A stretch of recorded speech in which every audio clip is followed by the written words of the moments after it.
안녕하세요, 여러분. 오늘도 함께 해주셔서 감사합니다. 저는 진행자 이지원입니다. 자, 오늘은 정말 중요한 소식을 가지고 왔습니다. 한국은행에서 어제 발표한 보고서. 제목만 들어도 심각하죠? AI 확산과 청년 고용 위축, 연공 편향 기술 변화를 중심으로. 이 보고서를 작성한 531 고용연구팀장과 한진수 조사역이 분석한 결과가 정말 충격적입니다. 자, 숫자부터 정확히 말씀드릴게요. 2022년 7월부터 올해 7월까지 최근 3년 동안 청년층 일자리가 얼마나 사라졌는지 아세요? 무려 21만 1000개입니다. 그런데 더 놀라운 건 이 중 98.6%, 거의 모든 청년 일자리 감소가 AI 노출도가 높은 업종에서 발생했다는 겁니다. 정확히는 20만 8000개죠. 어떤 업종들이 타격을 받았는지 구체적으로 보면 출판업이 무려 20.4% 감소했어요. 그 다음이 정보서비스업, 뉴스산업, 데이터베이스 관리업에서 23.8% 감소. 그리고 우리가 안정적이라고 생각했던 전문직들, 법률, 회계, 경영 등 전문 서비스업에서도 8.8% 감소했습니다. 컴퓨터 프로그래밍, 시스템 통합 및 관리업도 12.2%나 줄었어요. 왜 이런 일이 일어났을까요? 골드만삭스에서 2023년에 발표한 자료가 이미 예측했었어요. 법률 업무의 약 44%가 AI에 의해 대체될 것이라고 말이죠. 실제로 변호사 사무실에서 어쏘라고 부르는 신입 변호사들이 하던 판례 찾기, 이제 AI가 더 빠르고 정확하게 해버리거든요.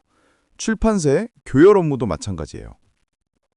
그런데 정말 아이러니한 건 같은 업종에서 50대 일자리는 오히려 늘어났다는 거예요.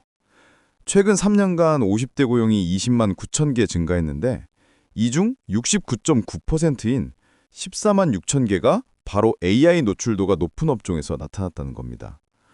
한국은행의 531 팀장이 이유를 명확하게 설명했는데요.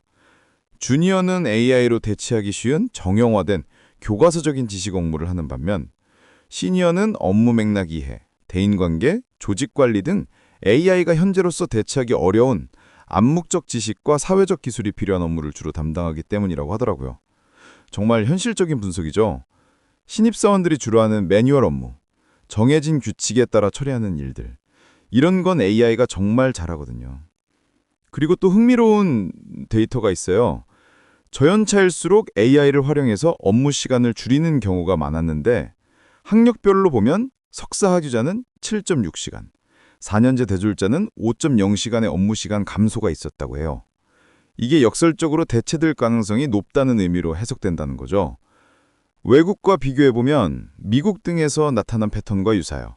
다만 우리나라는 임금에 미치는 영향은 아직 뚜렷하게 나타나지 않았습니다.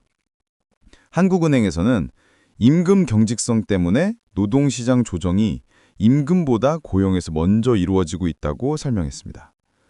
하지만 여러분, 너무 절망하진 마세요.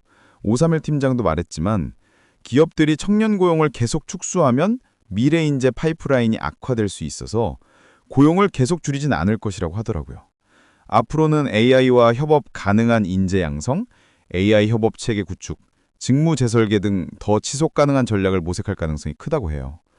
그리고 중요한 건 AI로 인한 생산성 증가가 중장기적으로 노동 수요 확대 요인으로 작용하면서 그 수혜가 청년층을 중심으로 나타날 가능성도 있다고 전망했어요.